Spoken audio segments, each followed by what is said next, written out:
Bismillahirrahmanirrahim. Alhamdulillahirabbil alamin. Wassalatu wassalamu ala sayyidil mursalin sayyidina wa maulana Muhammadin wa ala alihi wa sahbihi ajma'in. Amma ba'du. Wala hawla wala quwata illa billahil aliyyil azim. Rabbi shrah li sadri wa yassir li amri wahlul 'uqdatam min lisani yafqahu qawli. Subhanaka la ilma lana illa ma 'allamtana innaka antal alimul hakim. Allahumma rzuqna fahman nabiyyin wa hifdzal mursalin wa ilhamal malaikatil muqarrabin birahmatika ya arhamar rahimin. Allahumma aghnina bil ilmi wa zayyinna bil hilmi wa akrimna bit taqwa wa jamilna bil afiyah birahmatika ya arhamar rahimin. Rabbana zidna ilma warzuqna fahma waj'alna minas shalihin.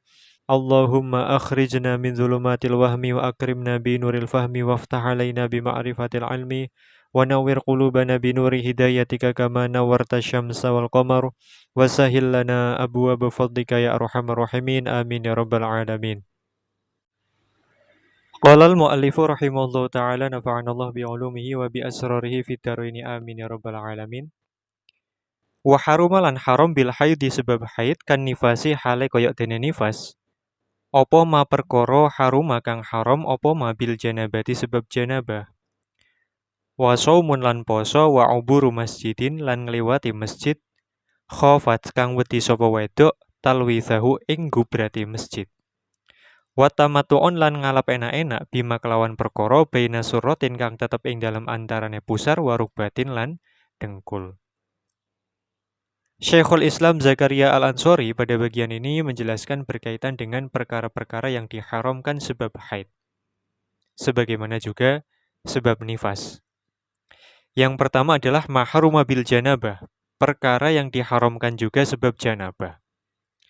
Maka itu pula diharamkan sebab haid.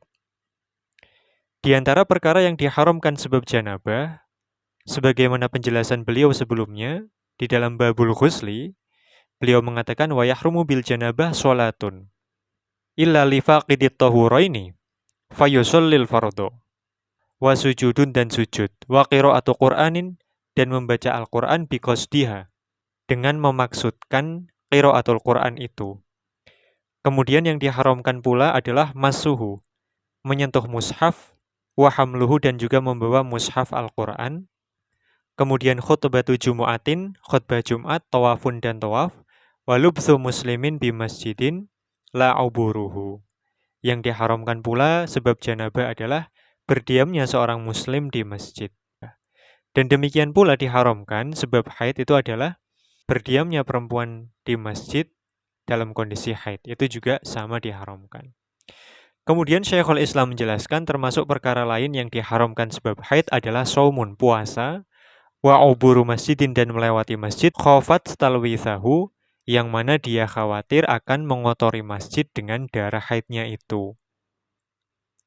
Termasuk perkara yang diharamkan sebab haid itu adalah tamattu'un bima baina surratin wa rukbatin. Bersenang-senang dengan perkara yang ada di antara pusar dan lutut. Maka dalam hal ini haram baginya dan bagi suaminya untuk bersenang-senang dengannya dengan apa yang ada di antara pusar dan lutut. Bersenang-senang di sini, tamattu' di sini adalah mencakup terhadap interaksi langsung, baik itu dengan hubungan seksual ataupun selainnya. Syekhul Islam Zakaria Al-Ansori mengatakan, di dalam kitab Tuhfatut Tullab, wa tamattu'un bi mubasyarati ma baina surratin wa rukbatin bi wata'in wa ghairihi. Pokoknya bersenang-senang dengan interaksi atau bersentuhan kulit secara langsung ataupun dengan hubungan seksual ataupun dengan selainnya, yaitu misalnya melihat dengan syahwat. Itu juga termasuk hal yang diharamkan. Hal ini sebagaimana pula yang dijelaskan di dalam kitab Raudhah dan Asli Raudhah, yang mana di dalam kitab tersebut disebutkan redaksinya bil istimta, yaitu perkara yang diharamkan adalah istimta, bersenang-senang dengan apa yang ada di antara pusar dan lututnya istri yang sedang haid. Maka istimta di sini, sebagaimana yang dikatakan Syekhul Islam Zakaria Al-Ansori, mencakup nazar bisyahwatin, melihat dengan syahwat. Syamilun lin nazar bisyahwatin walil mubasyarah biha, dan juga mencakup terhadap bersentuhan kulit secara langsung. Mubasyarah itu adalah iltiqa'ul basyaratain. Hal ini berdasarkan firman Allah Subhanahu wa taala, "Fa'tazilun nisaa fil mahid." Kemudian berkaitan dengan melihat dengan syahwat, ketika kita melihat kitab raudhah dan juga asli raudhah, maka itu termasuk perkara yang diharamkan. Namun demikian, Al-Imam An-Nawawi rahimahullahu taala di dalam kitab Majmu' dan Tahqiq, beliau menggunakan redaksi bil mubasyarah bukan bil istimta. Yang mana dengan redaksi ini berkonsekuensi terhadap hilun nazar bisyahwatin, kehalalan melihat dengan syahwat kepada area yang ada di antara surah dan rukbah. Nah, ini berdasarkan pendapat yang masyhur yang mengatakan bahwa ketika istri dalam kondisi haid diharamkan bersenang-senang dengan apa yang ada di antara pusar dan lututnya. Yang mana tadi sudah dijelaskan bersenang-senang di sini mencakup hubungan seksual dan selainnya, baik itu bersentuhan kulit ataupun memandang dengan syahwat. Ini menurut pendapat yang masyhur. Namun demikian terdapat pendapat lain, yang mana pendapat ini dipilih oleh Imam An-Nawawi rahimahullahu ta'ala, di mana beliau mengatakan, annahu yahrumu al-wat'u faqat. Bahwa menurut An-Nawawi rahimahullahu ta'ala, yang haram sebab haid, berkaitan dengan aktivitas suami istri itu adalah hanya hubungan seksual saja. Yakni wati atau jima saja yang diharamkan. Berkaitan dengan pendapat beliau, Imam An-Nawawi rahimahullah ta'ala mengatakan innahu al-aqwa dalilan. Bahwa pendapat ini lebih kuat dari segi dalil. Karena apa? Berdasarkan hadis yang diriwayatkan oleh Imam Muslim rahimahullah ta'ala dari Sayyidina Anas bin Malik radhiyallahu ta'ala anhu, di mana Nabi Shallallahu alaihi wasallam bersabda, "Isna'u kulla syai'in illa nikah." Jadi lakukan segala sesuatu kecuali nikah. An-nikah di sini bimakna al-jima.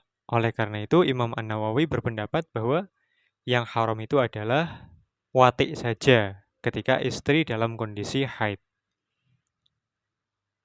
Naam.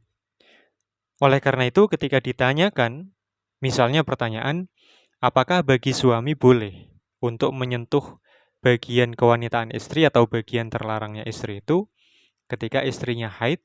Ataupun bolehkah bagi suami untuk melihat area kewanitaan istrinya ketika istrinya haid, yang mana dia melihatnya dengan syahwat? Maka jawabannya, menurut pendapat yang masyhur, tidak boleh. Dengan kata lain, haram. Karena sebagaimana dijelaskan tadi, yang haram itu adalah istimta. Yang mana istimta itu adalah mencakup nazar bisyahwatin dan juga mubasyarah biha atau iltiqa'ul basyaratain. Sedangkan jika kita mengikuti pendapatnya Imam An-Nawawi rahimahullah ta'ala, sebagaimana yang dijelaskan oleh Syekhul Islam di dalam Tuhfatul Tulab, maka menyentuh area kewanitaan istri ketika dia sedang haid itu tidak haram. Karena yang diharamkan itu adalah hanya sebatas jima saja atau hubungan seksual saja. Hal ini berdasarkan hadis yang tadi disebutkan bahwa Nabi Shallallahu alaihi wasallam bersabda, "Isna'u kulla syai'in illa nikah." Naam. Qala al-muallifu rahimahullahu ta'ala, "Wa talaqun illa fi anti taliqun fi akhiri haydatika ila huna wallahu a'lam bisawab." Subhanakallahumma wa bihamdik asyhadu an la ilaha illa anta astaghfiruka wa atubu ilaik. Subhana rabbika rabbil izzati amma yasifun wa salamun alal mursalin walhamdulillahi rabbil alamin.